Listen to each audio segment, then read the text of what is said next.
Hot Springs National Park was established in 1921 and is the oldest park managed by the National Park System. Located in central Arkansas, it boasts ancient thermal springs, mountain views, and in the middle of town, historic Bathhouse Row.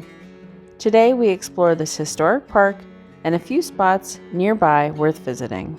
We are Hannah and Jeremy, and this is One Day in Hot Springs National Park. Last week, we shared the beginning of our trip into Arkansas, stopping off in Little Rock to experience the best it had to offer and to see the historic total eclipse that cut across the middle of America back in April. The day after the eclipse was overcast and rainy, but we would gladly take the clear skies on Eclipse Day in exchange for a little rain for the rest of the week.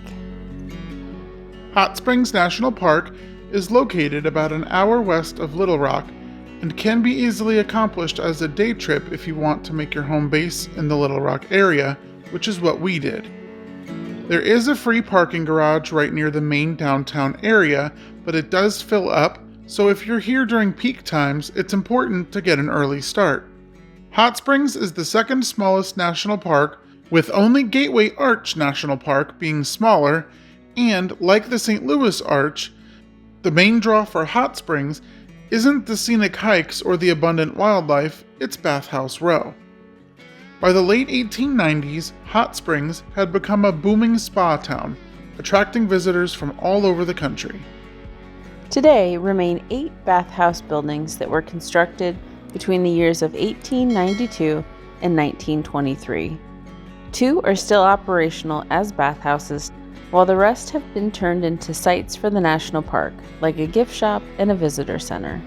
Sticking to its roots, the Bathhouse Emporium offers local bath products and continues that spa experience throughout. These bathhouses were built in a variety of architectural styles, from Spanish and Italian to neoclassical and Renaissance revival. One of the 2 operational bathhouses is the Buckstaff Bathhouse, which has been in continuous operation since 1912 and offers the more traditional services like mineral baths, massages, and sitz baths.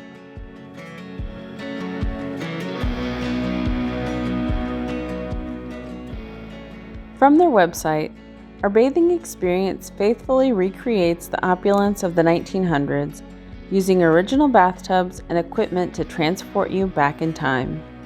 Admittedly, I was intimidated by the idea of this and opted to try the other bathhouse. The Quapaw Bathhouse, on the other hand, has been transformed into a modern-day spa with thermal pools and steam caves, all housed in the Spanish colonial revival-style building. This seems to be the more popular choice for visitors, maybe because, like me, they find it less intimidating. But that does mean that if you are just walking in with no spa reservation, there could be limited availability with the public pools being closed at times or a long wait time, which was the case for us, but we will be back later in the day to try again.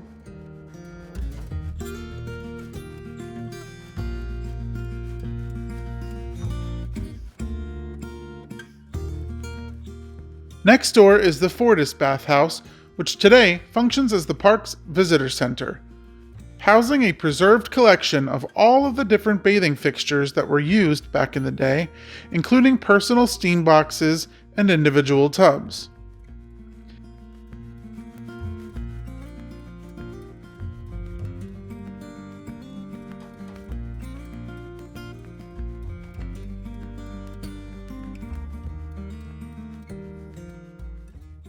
It was believed that the geothermal waters in the area possessed healing properties, so many people came to this area hoping to find treatments for various ailments, transforming the bathhouses into symbols of health and wellness. Many different treatments were offered, including some that we would probably consider pretty dangerous today.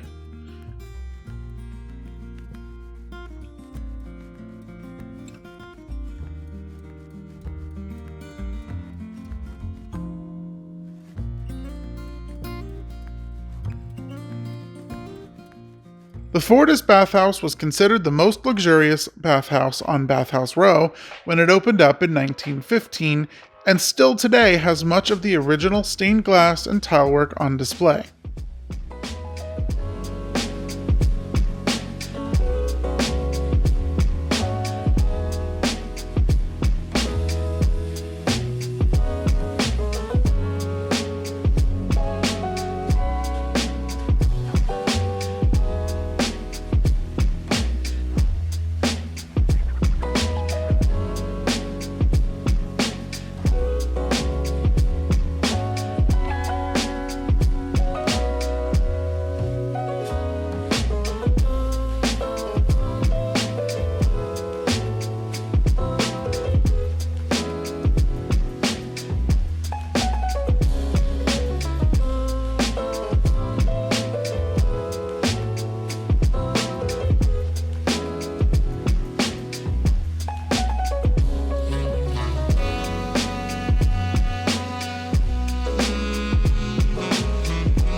Behind the visitor center, you can visit the display spring and see what this area might have been like before Bathhouse Row was built.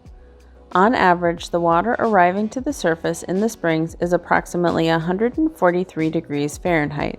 Hot Springs is also the home to the first craft beer brewery located inside of a U.S. national park, located in the Superior Bathhouse.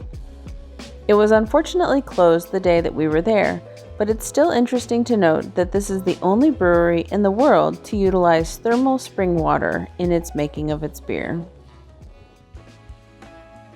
At the end of Bathhouse Row, you'll see a sign for Hot Springs Mountain Tower, which is only a few minutes outside of town, but it offers some really impressive views.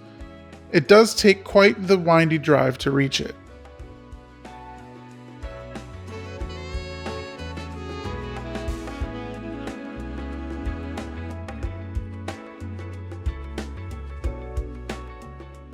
Due to the rain and fog in the area, we weren't really expecting spectacular views on this day, but we still wanted to give it a try.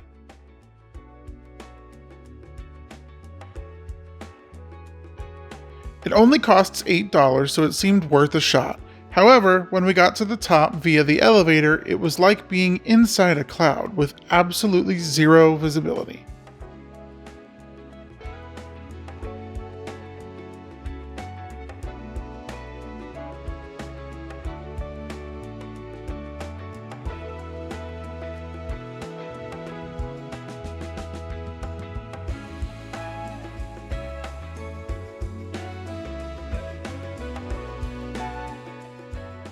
There was still some really interesting information about the area, however, and luckily we stuck around the area long enough that the fog did clear up and the guys at the front desk let us take a second ride up.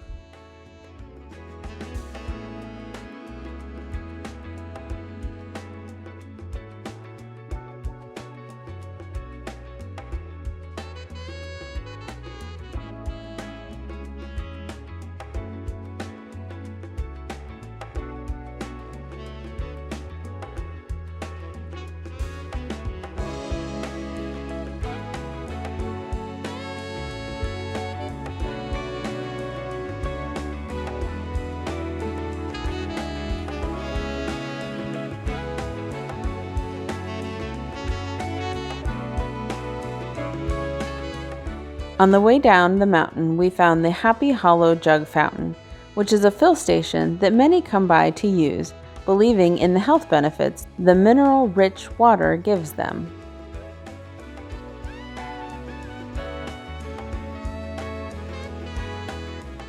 We stopped back by the Quapaw bathhouse later in the day, and although the wait was still about 45 minutes, they let us sign up for the wait list and hang out in the cafe until it was our turn. It was $25 for admission to the thermal pools, and they offer 4 different pools, each at a different temperature.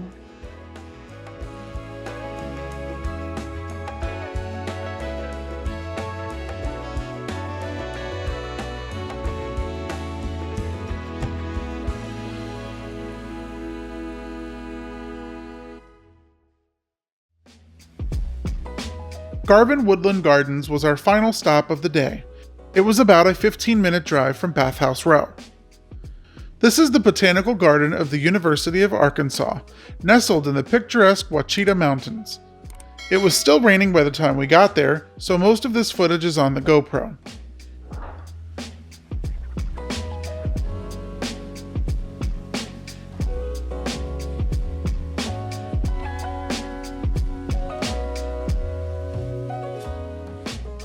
The garden is known for its annual tulip extravaganza, which happens sometime in March. We visited in April, so we missed the prime of the tulips, but there were still a few hanging on. The garden is also home to the Anthony Chapel, an elegant wood, glass, and stone structure designed by an alumni of the University of Arkansas, which often serves as a wedding venue.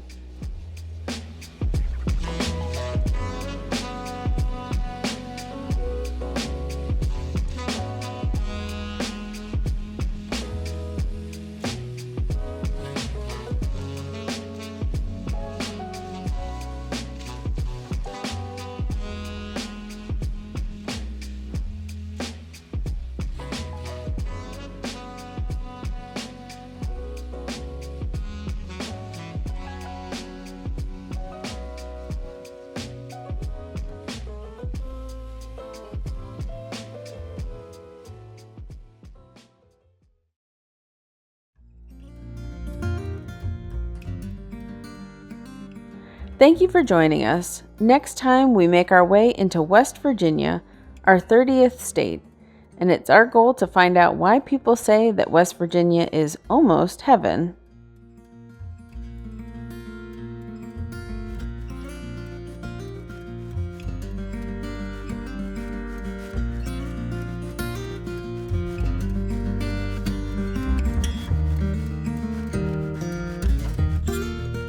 If you enjoyed this video, please consider subscribing to the channel and check out one of these adventures next.